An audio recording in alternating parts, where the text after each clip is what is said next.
You know how in interviews Stephen King has shared that there are certain books he does not remember writing due to substances? I miss those days.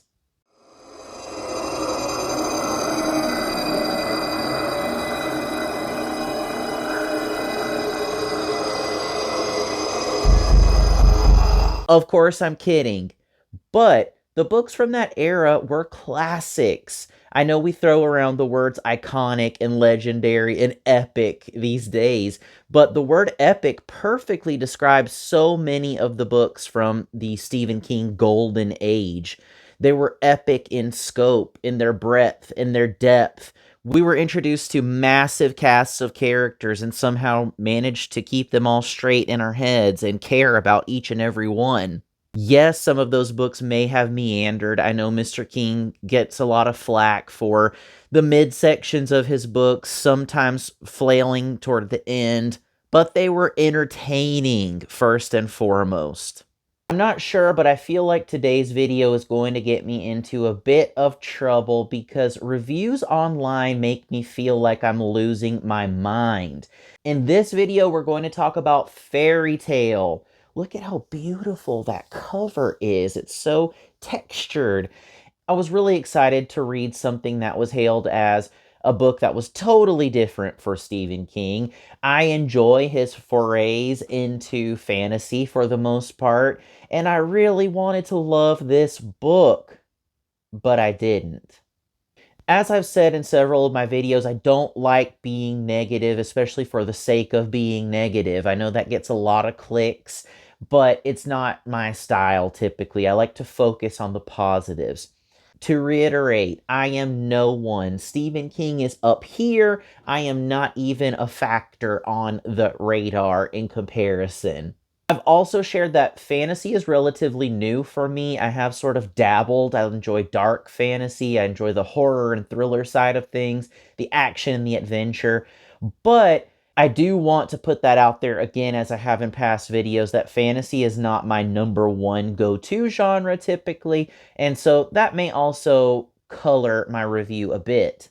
I don't want to discourage anyone from giving a new book a try because you may love it. It looks like, based on Goodreads reviews, on Amazon reviews, and everywhere else, that a lot of people love Fairy Tail. They say that it's one of their favorite novels Stephen King has ever put out. Oh, I could not disagree more. Having said all that, I do enjoy a well-built world. I like being immersed in a fantasy land. Harry Potter, The Golden Compass, The Discovery of Witches, couple of first books that I read. Let's kick things off by talking about the things that I did like about Fairy Tail by Stephen King. I'll say I really enjoyed the first 200 pages or so. Getting to know our main character, Charlie, was a lot of fun. I'm not one of these people who dismisses anything and everything new by Stephen King. I really have enjoyed several of his more recent works. The era of new Stephen King fiction probably kicks off for me around Revival, which I did enjoy. The ending went a little, off the rails, but it was fun, it was thrilling, the characters were exciting, I loved the Southern Gothic inspiration. So I really enjoyed Revival. I enjoyed Elevation, which for me was something totally different. I think that may teeter on the brink of novella versus novel. It was incredibly short, but very heartwarming. I think Stephen King does drama, he does heartwarming, he does real world tales very well. And by that, I mean tales that are very much grounded in reality, this slice of life style. We get to meet our main character, Charlie, who is a teenager. He's been through a lot. He has a lot of extenuating family circumstances, some negative, some positive, that have all helped him grow into the responsible older teen that he is today. I won't give away too much there in case you haven't read the book yet, but think of your favorite fairy tales and the parental circumstances that you typically find in a fairy tale. Are both parents usually alive? Is the family typically struggling? Again, I got sort of a Green Mile vibe starting out because the story starts out very much grounded in our world around 2014, I believe. So a few years ago, pre-pandemic, all that good stuff. But I was very much enjoying getting to know the characters. Charlie, who by chance meets an elderly man in his neighborhood, Mr. Bowditch. And through a series of unfortunate circumstances for Mr. Bowditch, they get to know each other and they really click. They bond. I was enjoying that aspect, and I was anxiously awaiting the arrival of the fairy tale elements. Was it? That was what I liked.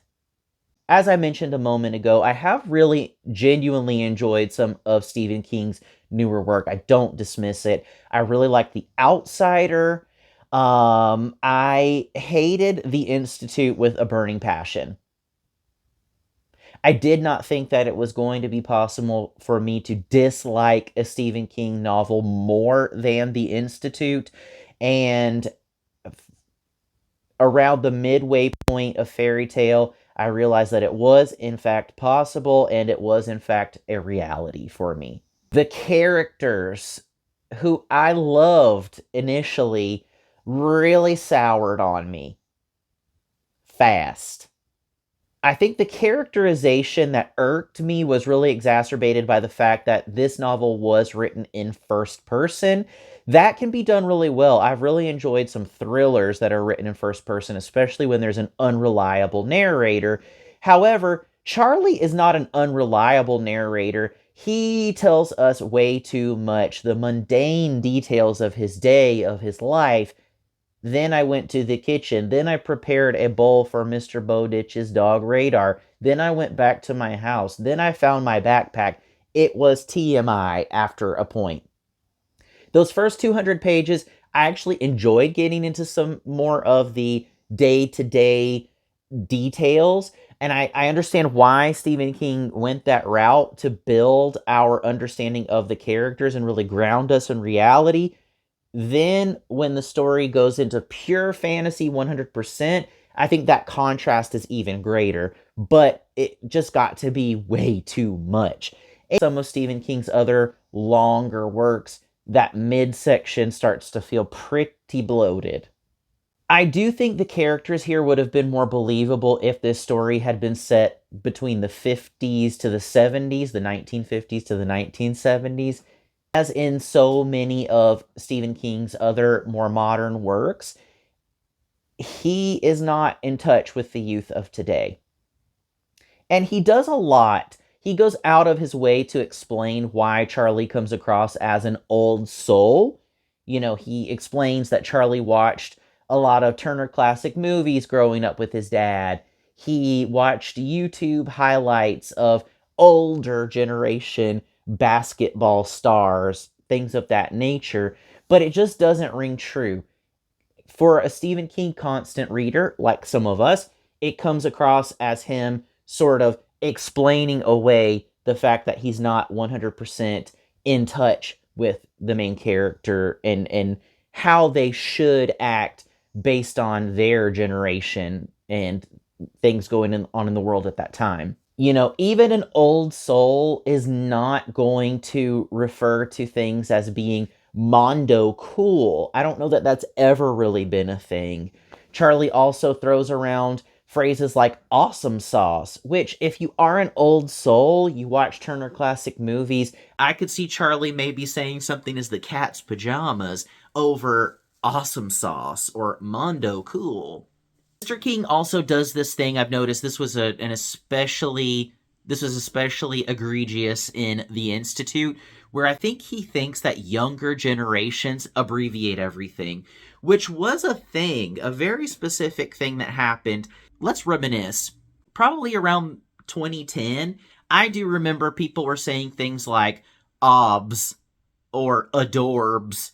And so Stephen King, I think, picked up on that linguistic trend and translated it into saying things like the calf instead of the cafeteria, or the net instead of the internet. And it does not ring authentic.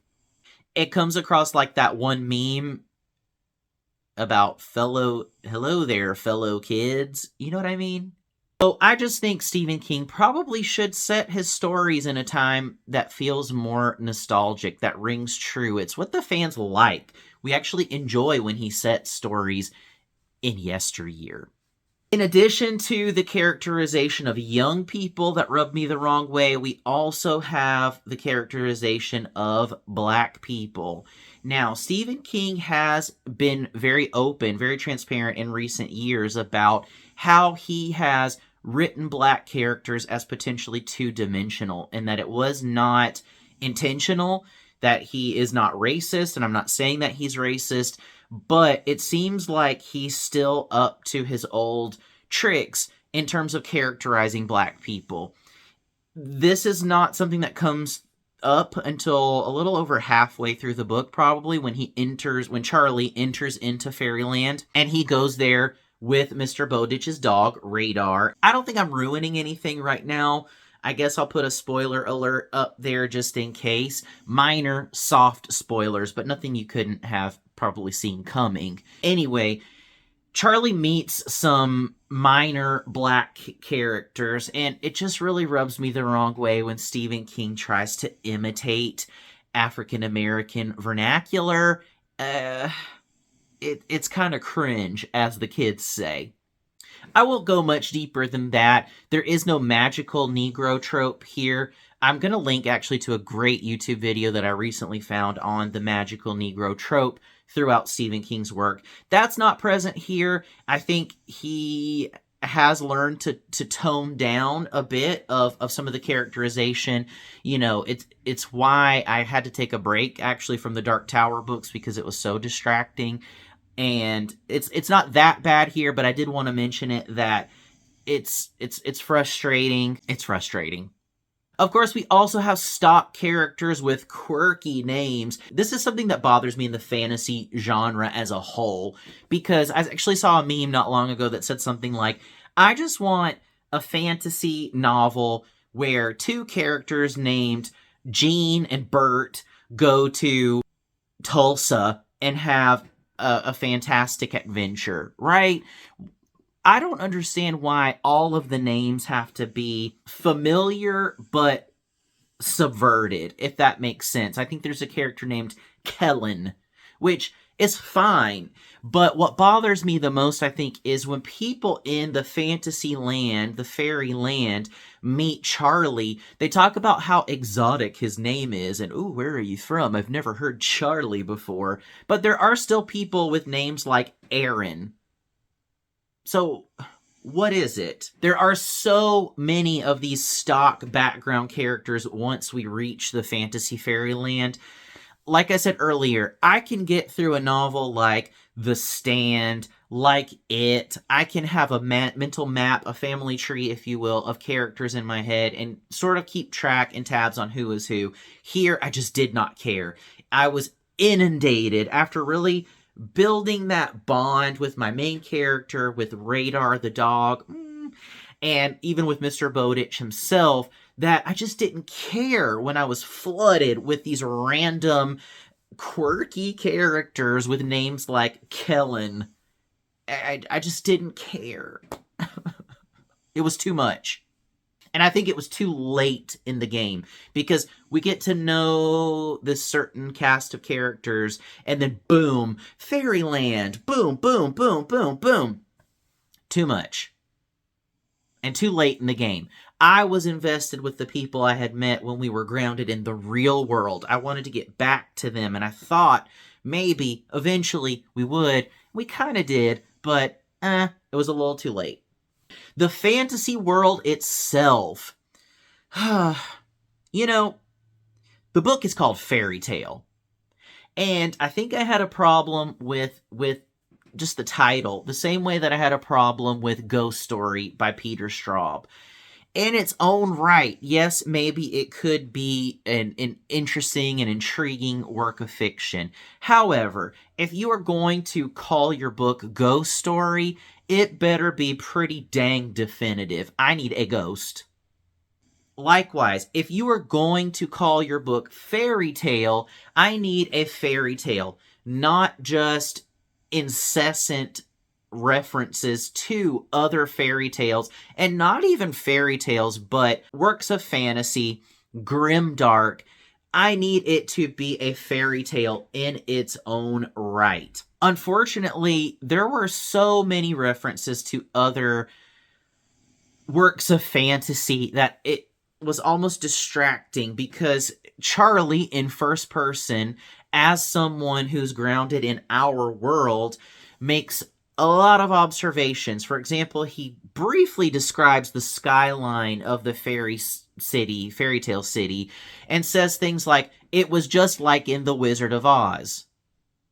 Well, what does that mean? Go into some detail. It felt after a while, after so many mundane details about Charlie's life and his adventures and where he slept for the night and what he ate for the night, and the can of sardines was salty, I need more than, "This character was just like the Wicked Witch." Give me something to work with. On that note, I kept expecting my expectations to be subverted, right? There were some meta references, for example, to Game of Thrones, to Lovecraft, and I kept wanting to explore that a bit more. I wanted it to be a bit more nuanced than, "It was just like that other popular work that teens know all about, you know?" And we never got beyond that surface level in 600 pages. Also, in describing some of the characters in the fairyland, I know, again, Charlie watches a lot of Turner Classic Movies, but there were just sort of trite references to characters, castaway characters, like the Abbott and Costello comedy duo of the fairy tale prison. And it just felt forced and a little bit, dare I say, cheesy. I'm sorry. I feel terrible. I think I'm going down the negative path, and I want to bring this back. All in all, I just felt that fairy tale meshed together about 3 different ideas for books that Stephen King had during the pandemic, and he just didn't really know what to do with them, so he stitched them together, which resulted in a lack of closure. I will admit that I kind of skimmed the last third or so of the book, because it goes from focusing on Charlie and Radar, who is the sweetest dog. Mr. King does a great job of describing Radar and her movements and her personality and her little funny quirks and traits. But it goes from that into this sort of battle royale in an underground dungeon. Again, I don't think I'm giving away anything. It's not that you would really expect that to happen, but it's just that this book wanders so much that it's like, why not have a gladiator-style melee in this fairy tale world? When we do finally get to the ending, it's not the typical botched Stephen King ending that so many fans complain about online, where he just doesn't really know how to wrap it up, and I am not faulting him for that, because, hey... But it's just that we don't get enough closure back in the real world. So when things sort of wrap up in the fairy tale land, I started skimming to know, am I going to figure out what happens when this teenager gets back home? How will his friends react? How will his father react? How will Radar, the dog, readjust to life in our world? And we just don't get a lot of that. It's basically an epilogue, and that's it. So it just felt sort of unfulfilling. I don't, for me, the payoff was not there after spending all this time in the fairy tale world with the quirky characters and their quirky names. I was just exhausted. Whether you loved this book or not, you know what I mean when you personally just get to the end of the book and you're like, dang, I spent a month on this. And that's why, even as a younger reader, I shied away from getting invested in longer, more epic books, because when the payoff is not there, you just end up feeling kind of cheated. And you need a palate cleanser. Which is why my next read is Watchers by Dean Koontz. And I know he and Mr. King have always had sort of a back and forth in the public eye. No shade there. I'm not instigating between King and Koontz fans. Why can't we enjoy them both? But I felt I needed another fantasy tinged horror novel about a dog just to give me what I'm looking for. Let me know what you thought. If you loved the book, it's okay to disagree. I would love to know what you loved about it, because maybe there was something I overlooked. Maybe there was something in that last third that I skimmed and didn't quite pick up on. Maybe there were more nuances that I just didn't realize. So please let me know. Again, I don't like being super negative. This is all in good fun. I am not affecting Mr. King's fortune, his empire, his legacy by putting my thoughts out there. So let me know what you thought in the comments, and I'll see you next time.